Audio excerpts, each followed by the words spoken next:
प्रधानमंत्री नरेंद्र मोदी ने इंदौर में बायो सीएनजी प्लांट का उद्घाटन किया है। संबोधित कर रहे हैं वो इस वक्त। आइए सीधे चलते हैं। धन से गोवर्धन, फिर गोवर्धन से स्वच्छ इंजन, फिर स्वच्छ ईंधन से ऊर्जा धन।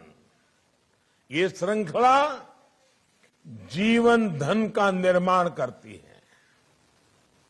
इस श्रृंखला की हर कड़ी कैसे एक दूसरे से जुड़ी हुई है, उसके प्रत्यक्ष प्रमाण के तौर पर इंदौर का ये गोवर्धन प्लांट अब दूसरे शहरों को भी प्रेरणा देगा। मुझे खुशी है कि आने वाले 2 वर्षों में देश के 75 बड़े नगर निकायों में इस प्रकार के गोवर्धन बायो सीएनजी प्लांट बनाने पर काम किया जा रहा है। ये अभियान भारत के शहरों को स्वच्छ बनाने, प्रदूषण रहित बनाने, क्लीन एनर्जी की दिशा में बहुत मदद करेगा।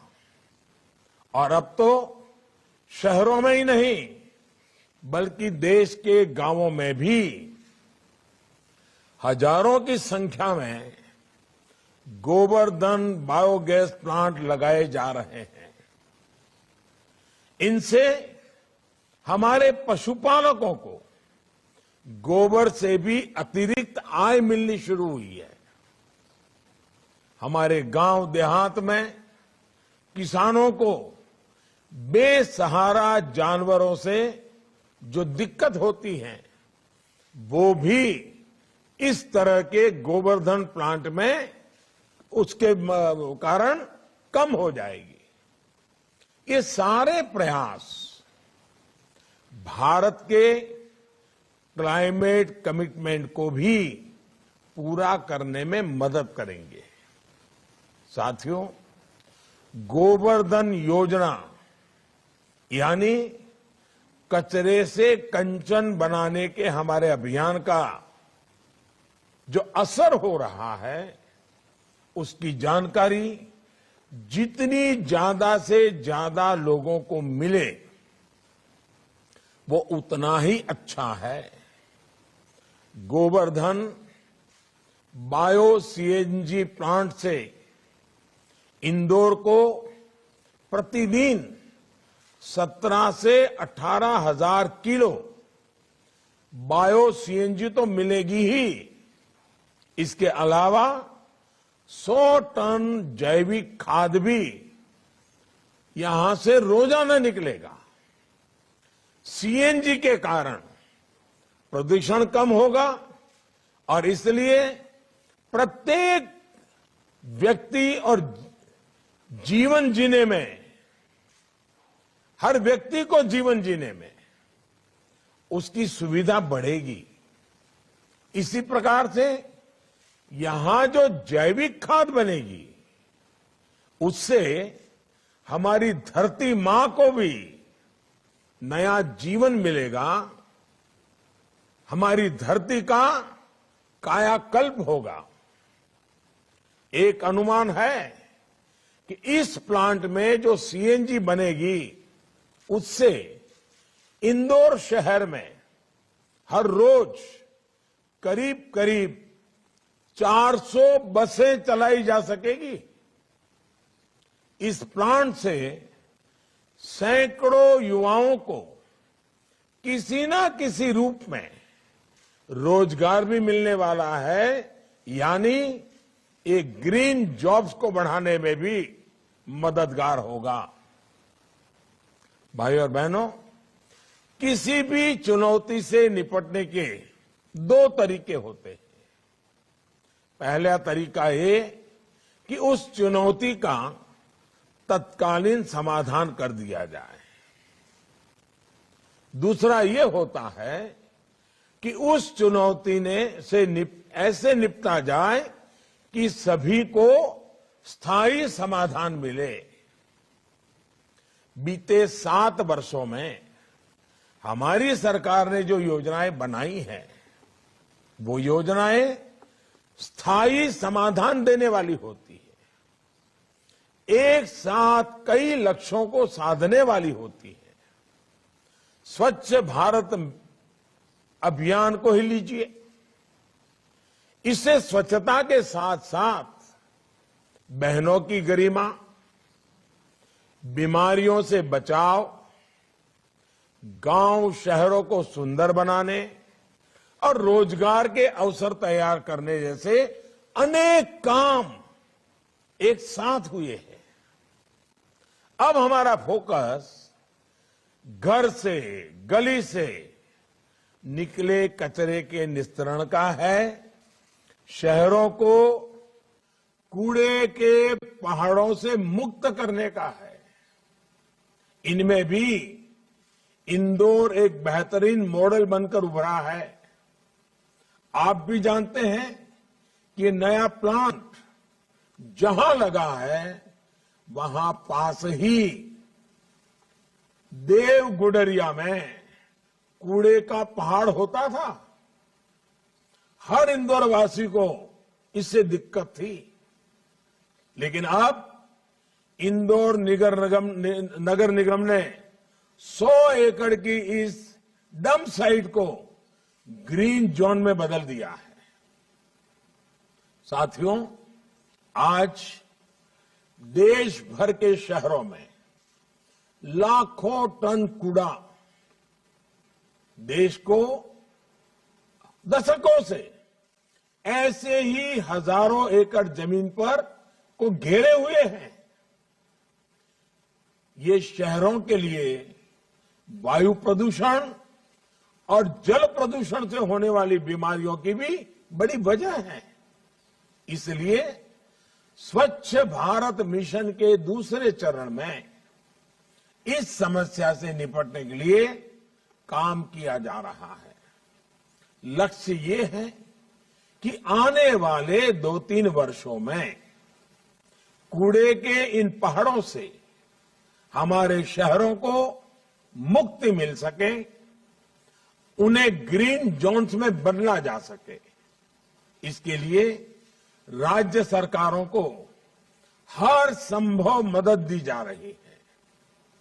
ये भी अच्छी बात है कि साल 2014 की तुलना में अब देश में शहरी कूड़े के निस्तारण की क्षमता 4 गुना तक बढ़ चुकी है।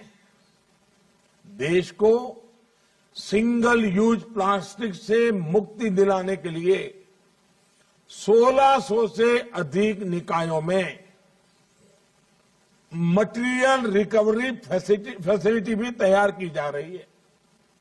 हमारा प्रयास है कि अगले कुछ वर्षों में देश के हर शहर में इस तरह की व्यवस्था निर्माण हो।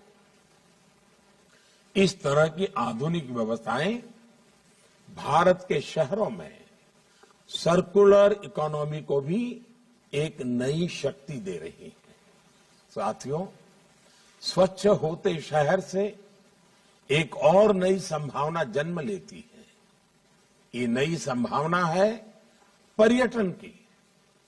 हमारे देश में ऐसा कोई शहर नहीं जहां ऐतिहासिक स्थल ना हो, पवित्र स्थल ना हो। कमी जो रही है वो है स्वच्छता की। जब शहर स्वच्छ होंगे तो दूसरी जगहों से लोगों को भी वहां आने का मन करेगा, लोग ज्यादा आएंगे।